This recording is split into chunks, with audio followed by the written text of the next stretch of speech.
Welcome to the Cognitive Crucible, produced by the Information Professionals Association. Our website is information-professionals.org, where you can find links and information about today's conversation and get access to members-only content. Join John Bicknell and explore all aspects of our generational challenge, cognitive security. The Cognitive Crucible is a forum that presents different perspectives and emerging thought leadership related to the information environment. The opinions expressed by guests are their own and do not necessarily reflect the views of or endorsement by the Information Professionals Association. My guest today on the Cognitive Crucible is Joanna Siekiera, who is an international lawyer, legal advisor, doctor of public policy. She is a fellow at the Marine Corps University and NATO Maritime Security Center of Excellence in Turkey. Her areas of expertise are law of armed conflict, which includes lawfare, legal culture in armed conflict, and the NATO legal framework, and the Indo-Pacific region and Pacific law. That is a lot of expertise. And with that, Joanna Siekiera, welcome to the Cognitive Crucible. Thank you very much for having me. It's my honor because what I am talking about is not only my professional work, but personal mission. So I am honored to share what I research on and what is valuable also for you guys. Well, that's likewise, we are honored to have you on the podcast, Joanna. So the conversation I'd like to have with you today, not surprisingly, will cover the current state of China's integration within world affairs, especially from an international legal perspective. So how do you describe the way China is attempting to integrate itself globally? First of all, I love the usage of the word integrate. So not invade, not influence, not conquer, but just integrate. And this is the tactics Chinese are doing because they don't have to do more. This is the thing that this is us, the West, who opens the door for them. They don't have to use military strength, though they have it and they will use it eventually. But in their military tactics, conventional warfare is at the bottom, and we still expect China to enter with their tanks. And this is already happening, what we've been observing all around the world. Me here being in Europe, but also sailing across Oceania. I love using that anecdote that, ladies and gentlemen, I was sailing from Fiji up to Palau, Guam, Honolulu, 2 months open sea, and I've witnessed only Chinese vessels. So, and of course, whenever I was asking captain about the data of those vessels, they were all fishing vessels, surprisingly, with areas there were no actually resources to fish, or they were overfished. So I can all conclude that what China is doing in Europe, in Oceania, Africa, South America, they've been using other tactics than military, and they are very good at that. They are very good at that with bribing politicians. And again, when I say bribe, I don't mean much, because they conquer those countries who are underdeveloped, who are poor, who don't need much to stay connected with Chinese People's Republic. And please look at Solomon Islands. They've been bribing politicians until they officially agreed to have a military base there in the Pacific, which is threatening not only for potential invasion of Taiwan, but also to influence in the Pacific. And I can move on and on with those examples. They are unfortunately still not heard. I get this impression that until something happens, then the world sees, like with Russia and Ukraine. Right. Not to be, ask a silly question, but for those in our audience who might be less familiar with, why this matters, do you think you could just take just a moment to describe, why is the Pacific. I mean, you hear people talk about the first island chain, and this whole area of the world. For some people, it may seem like it's far away. But do you think you could just take a moment to sketch out why this matters so much, and why Western countries are paying so much attention to this? Definitely, and there are no silly questions, because again, what is obvious for me might not be obvious for so many, and I've been witnessing that when I teach or lecture military or civilian decision makers. First of all, ladies and gentlemen, when country is vulnerable, is becoming more and more dependent on other influence. So China is master in using all those opportunities. Post-colonial Africa, post-colonial South America, poor countries in Oceania who are suffering from the sea level rise and instability. So again, when China enters, is quiet, and I like to say this, that when Russia enters, everyone knows because of the rapes, tortures, murders. But when China enters, is quiet. They calculate that they act in decades or more time. So it's really hard to spot that was actually Chinese interference who made this big political and social cause. And again, why it is important for us. I'm a lawyer. I do international law, and I pay attention to legal culture, because, ladies and gentlemen, we live in Western world, Western civilization based on protection of human rights, on our freedoms, transparency of public institutions, which is not anyhow like this in communism. And again, coming from Central Eastern Europe, I know what is communism. I don't wish anyone to live in communism. And again, with China ruling, paying, influencing, invading, integrating, however you want to call it, they use the same system as they have at home.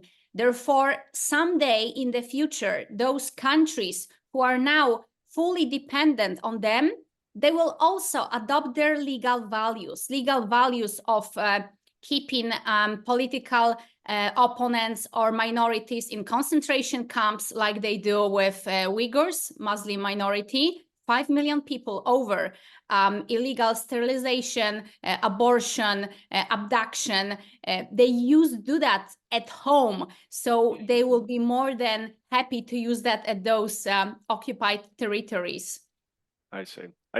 So China famously has their 2049 initiative, which is part of their which will mark the 100th anniversary of the founding of the PRC, the People's Republic of China. That's only 25 years away. Do you think you could maybe sketch out some of the key points that are contained within China's plan, and also maybe talk about how you think the world might be a different place if China accomplishes its goals? It will be at every domain, not only land terrain domain, not only in the Pacific, because again, at the sea bottom of the Pacific, there are resources, raw materials, which might be not only used to secure energy, but also as weapons, very cheap, accessible weapons, which other countries are not technology advanced to dig in and to use those resources. Therefore, I always say, unfortunately, but the next war will be in the Pacific, will be for the resources.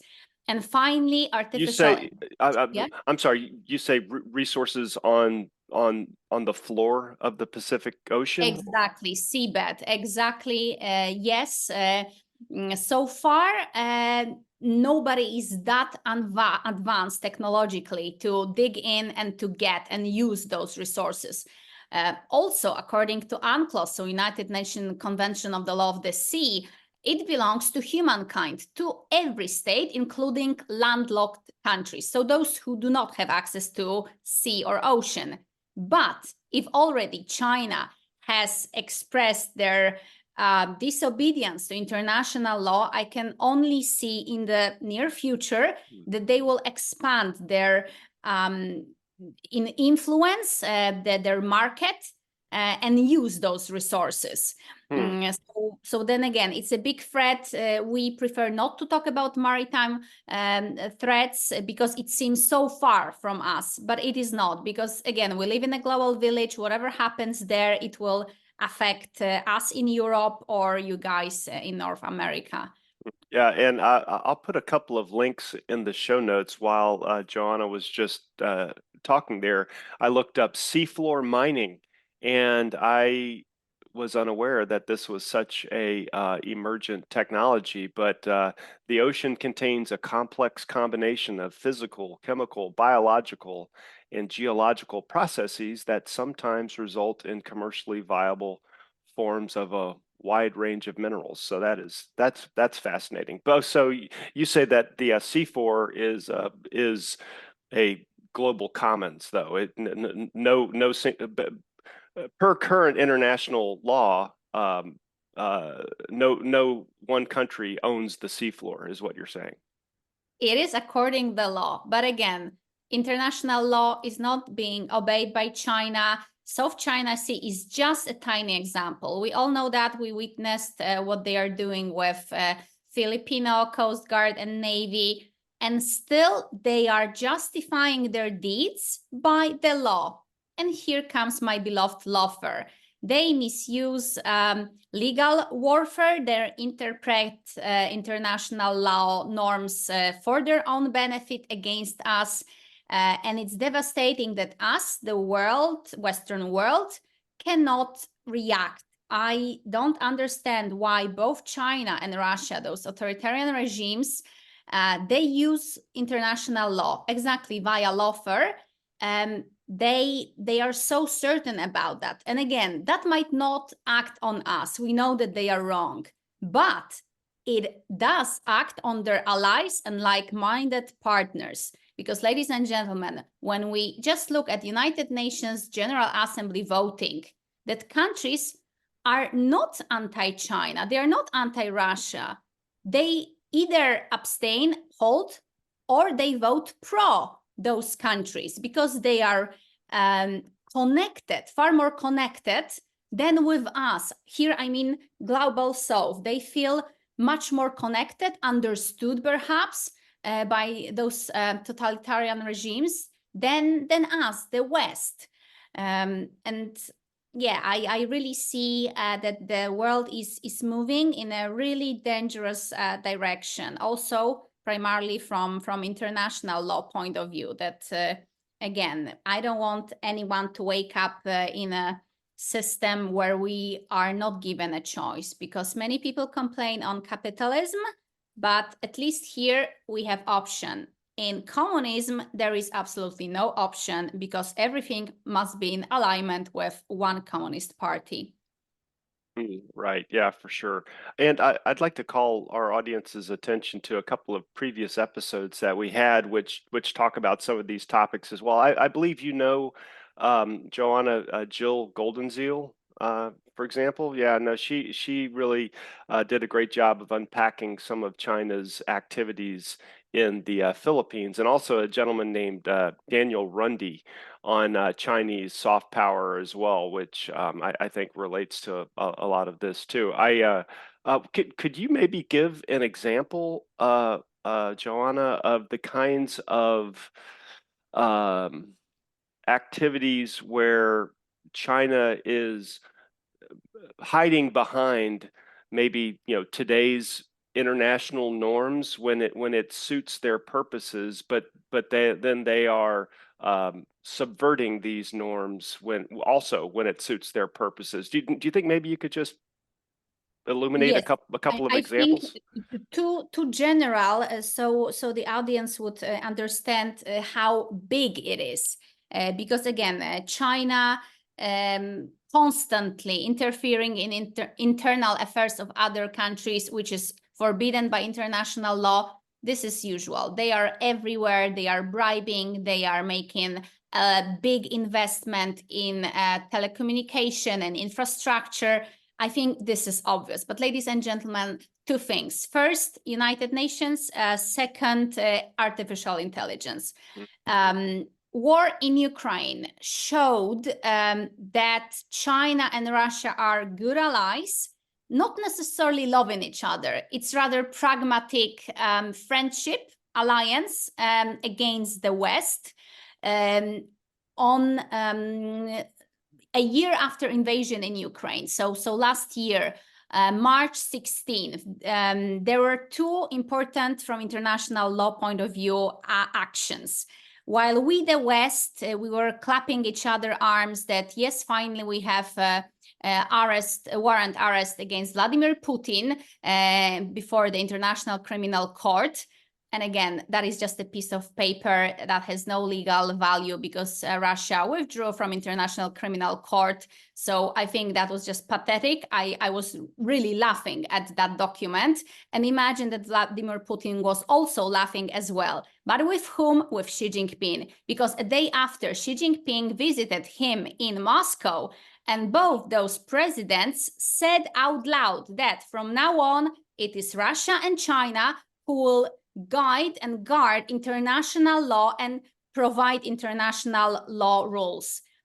They sent a clear signal, and we didn't, I mean the West, we didn't reply to that. And they said it, ladies and gentlemen, from now on, this is according Russia and China, that they were guide international law, of course, according to their own benefits.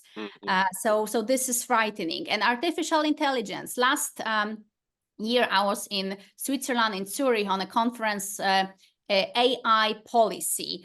And there were also Chinese representatives, and they were saying that Chinese Communist Party is working on the protection of human rights via artificial intelligence.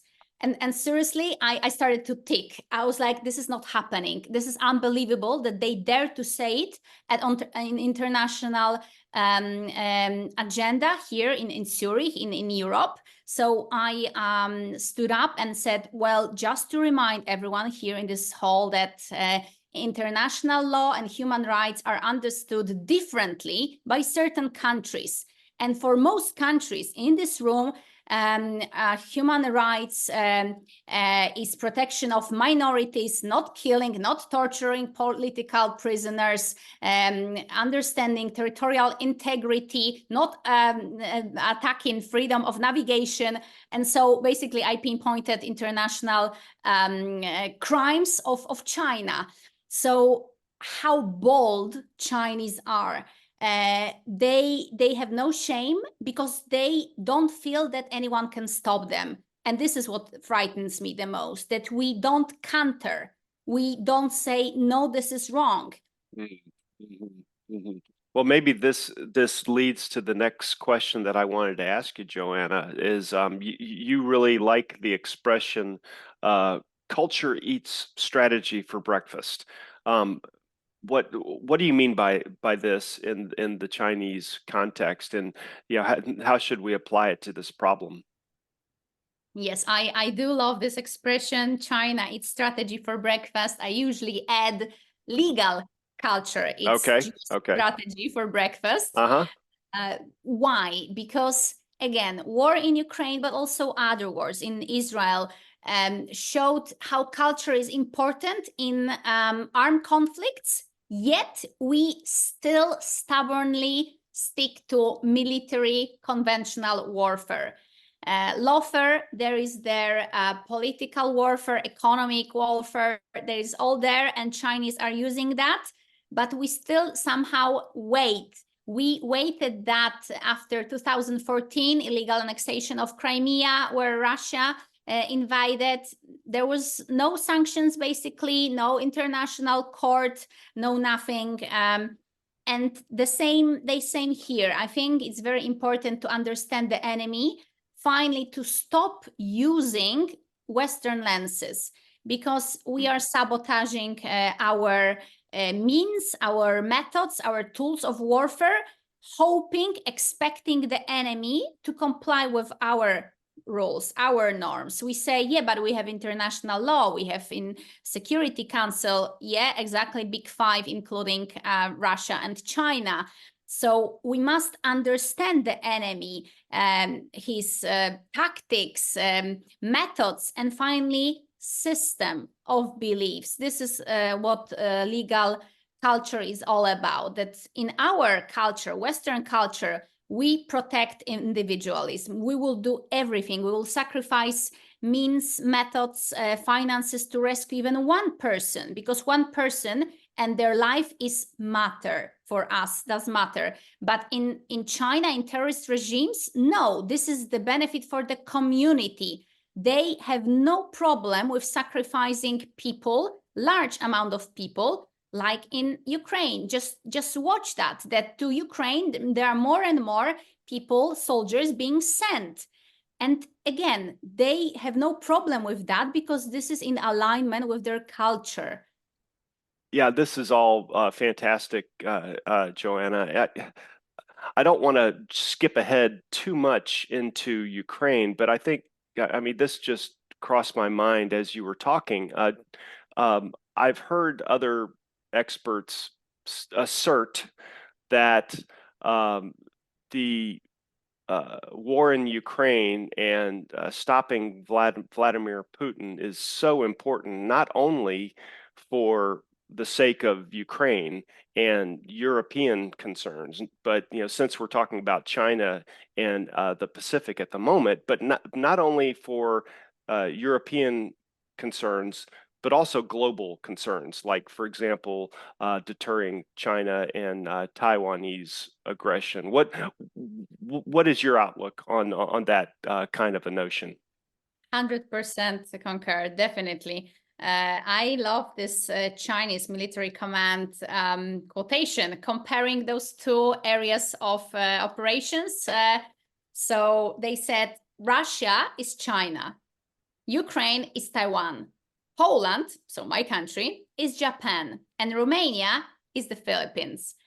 I like it. Of course, it's not one-to-one, definitely. It's not perfect, yeah. Mm-hmm. Exactly, but you can see somehow to understand who are the big players, who are those in danger, who are those developing because they know how occupation tastes like. And again, China is watching. China is looking at the war in Ukraine. How far can Russia, so their ally, can go? Unstoppable. China is watching when or what has to happen, so Russia will be stopped. Genocide in Bucha, nothing happened. This, that, nothing. No international court for Ukraine, no major sanctions, because again, when I look at European Union, again, I am disappointed because we banned some items, but how about diamonds and gold? It is not sanctioned. So what kind of sanction is that? So this is very important to bear in mind that authoritarian regimes, but also other, Syria, North Korea, Venezuela, and non-state actors like Houthis, for example, they observe that international law is being breached, but nobody is reacting. Yes, we are using our military means, but then we have another year of this conflict, and probably what I can see, because I also been to Georgia, where 20% of territory is occupied by Russia since 2008, ladies and gentlemen. The war in Georgia happened in 2008, and until now, no sanctions, no international tribunal. And we have Moldova. I've been to Transnistria as well. In this heart of Europe, a part of Republic of Moldova is de facto fully militarized Russian zone. We had Chechnya, where Russians killed 300,000 civilians.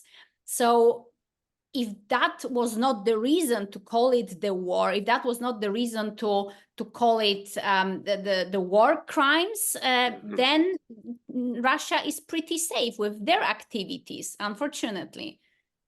Right. All right. Well, let's continue on with Europe then. So you recently had a post from late February of this year. By the way, we're recording this on the 18th of March, 2024. But your post with the Irregular Warfare Institute, Dragons in the West, Chinese Communist Party threats in Europe and the imperative of a strategic pivot. And we'll be sure to have a link to that in the show notes for those who want to check it out. Could you discuss a little bit on how Europe sees China and how it might differ from the way we see China, or from how the U.S. perspective might differ from the European perspective? Yes, definitely. There is big either ignorance or arrogance. I don't know how to call it, but Europeans don't see that. Even because I just returned from Norfolk, Virginia. I've been on a conference, and I was also talking about Chinese threat from the legal point of view. And again, I am understood by Americans, and I am understood by my fellow Central Eastern Europeans. The West of Europe does not understand. They see China as an economic partner. There is no problem with shipping from China. There is no problem with selling a majority of stakes in largest maritime and airports or harbors or telecommunication companies. And again, this infrastructure is critical. It's critical for our national security. Nonetheless, for our Western neighbors, they prefer to have this kind of alliance to lower their costs or bills, exactly how they did building Nord Stream. This is a gas pipeline in the Baltic Sea, which we here in Poland and Central Europe were strongly opposed, because we know how German and Russia cooperation looks like. So yeah, 1939, that was it. We were invaded first by Nazi Germany and then by communist Soviets. So we do not like that. And where is this famous integrity of European Union?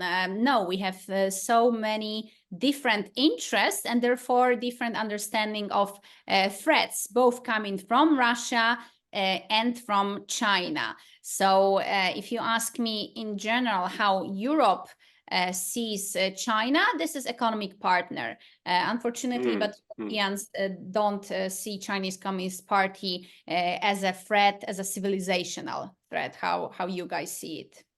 Is that right? Wow. Well, it is on one hand not surprising that people, governments are money and economic concerns and near-term perceived near-term economic benefits can cloud judgment or can overcome any potential long-term risk. Do you think that kind of a dynamic is at play within Europe relative to China? Much. Yes, definitely. Because also understanding of sovereignty, independence is so different, because we here in Central Eastern Europe, we had to fight for our independence. We were not, freed by Russians in 1945. No, that was just the beginning of tortures, abductions, of killing political prisoners when Nazi Germany was gone. No, we had Russians here in this part of Europe. Yes, Poland was never a Soviet republic. Nonetheless, we were we had like a puppet government from Moscow, and that lasted during the Cold War era. Also Marshall Plan, so money from the US, it was all only for Western Europe. So they had time and efforts and assets to rebuild their economies. We had to do that ourselves after, I would say, 1989 only. I see. China is not an Arctic nation. I think there are 7 Arctic nations. I'm not going to try to list them out, but like the United States, Canada, Russia, and several other Arctic nations. But China is not technically an Arctic nation But because they call themselves, right? right, They call it themselves does not actually border the Arctic. Yeah, so I mean, from a legal perspective, what are some of the dynamics around the Arctic and China's engagement in those latitudes? So definitely, I'm not an expert here, but I will only say that I finished my postdoctoral studies in Norway, being one of the Arctic Okay. states, Yep. definitely. And everyone is so focused about that. So not only Chinese Belt and Road Initiative, but absolutely every other initiative, ladies and gentlemen. And yes, we recalled here European Union. Yes, there is also Arab League. African organization and others. And guess what? China is everywhere, is interfering everywhere. And I always say that if this is illegal, yes, they act as criminals. This is just our job to make them responsible for that. But what if this is legal? What if this upon invitation of sovereign countries? What if it's made by 2 sovereign states? So bilateral agreements like recalled previously China and Solomon Islands, when according to law everything is clear, because those are those states who are saying, yes, please come China with your money and we are more than happy to have you here. So this is dangerous, because what can we do if this is done legally, if this is done according to international treaty law? So those kind of investments agreements are really dangerous, because they only make Chinese actions or omissions legally valid. I see. I haven't asked this question on the podcast in a while. I used to ask this more frequently, but I think this is something that needs to be highlighted. The value of partnerships with respect to this problem set. So far we haven't mentioned Australia and New Zealand You are and reading my mind. yeah, You're reading my mind. but also South Korea and Singapore, the Quad nations. Could you take a moment and talk about partnerships and this challenge? Yes, John. Beautiful question. Why is beautiful? Because we should not rely on only our sources, because also for the US and NATO, our beautiful alliance having its 75th anniversary this year, we have our partners, as you mentioned, in Asia and Oceania, and 4 biggest partners who've been invited. And this is historically important, because no other countries were invited for summits. And those 4 partners, so Australia, New Zealand, South Korea, and Japan, are really making their special place in NATO family. And they also are against Chinese interference in Asia and Pacific.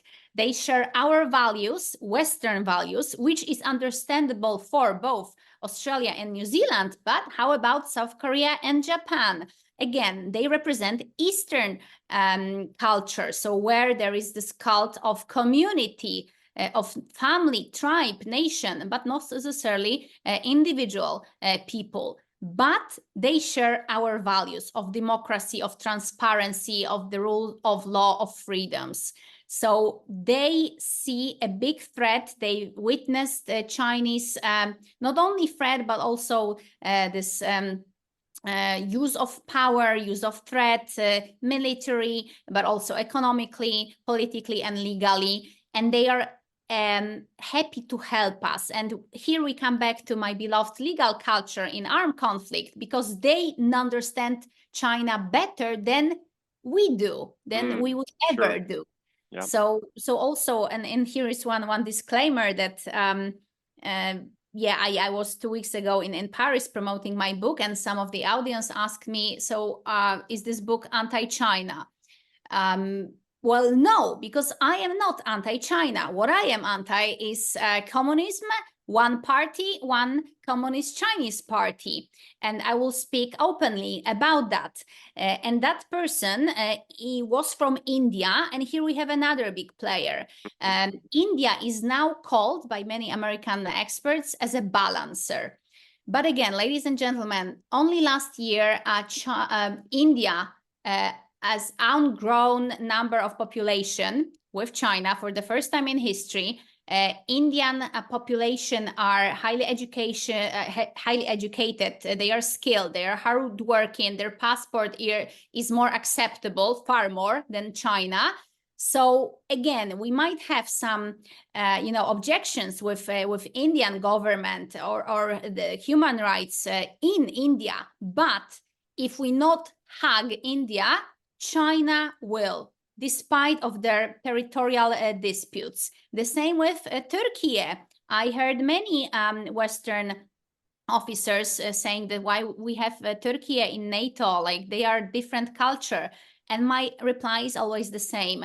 If we don't have them, Russia will have them. Because they are second maritime power in NATO. They are a bridge, civilizational bridge between Europe and Middle East, between North and South, and we simply pragmatically need them, just like India. So again, we must stop using our Western lens, but be open on other cultures who are simply there to help us, to broaden our knowledge and understanding of this whole variety of issues. Yeah, 100% on all that. That is, I think this is all a very live and unfolding set of circumstances that we are experiencing right now, and I think that's as good a point as any to leave off for now, and maybe have you back on in another year to give us an update, Joanna, something like that. I'd like to ask a couple of typical closeout questions for our audience. We have a lot of students and researchers who listen to this podcast. Could you offer a fruitful research question that a student might take a crack at that helps advance some of our knowledge in this space? Thank you very much for this opportunity. I also teach my military and civilian students, and I always ask them why. Why?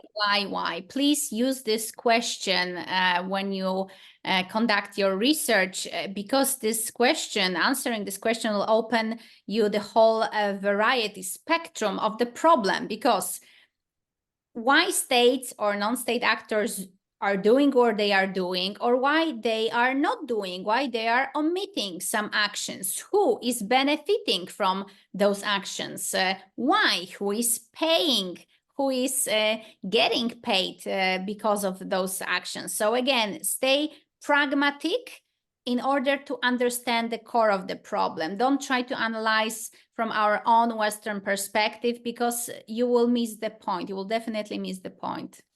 I see. Yeah, for sure. And then finally, I did not mention specifically, but you are, well, first of all, to our audience, Joanna is a prolific writer and thought leader. So there is a lot of her material out there, which you can find for yourself. But you've got a recent book, or do you think you could tell our audience a little bit more about it? Thank you very much. And it is published in open access, so I'll definitely make sure you guys will download it. 21st Century is the Pacific Century. Culture and security of Oceania states in great power competition. So exactly everything what we covered today. We cannot talk about armed conflict security without culture. It is impossible to understand the whole idea, especially at the stage of great power competition, which is not only economic or military competition, but also civilizational, legal, political, societal struggle. So, ladies and gentlemen, I'm more than happy that you will read and share my 18 wonderful authors, including free American authors, but people from all around the world cracking down the Pacific Century as this 21st century indeed. All right, excellent. And with that, Joanna Siekiera, thank you so much for being a guest on the Cognitive Crucible. Thank you very much. That has been an honor. The Cognitive Crucible is the only podcast dedicated to increasing interdisciplinary collaboration between information operations practitioners, scholars, and policymakers. To find out more about the Information Professionals Association, visit us at information-professionals.org. Please support our podcast by giving us a 5-star rating and leaving a review.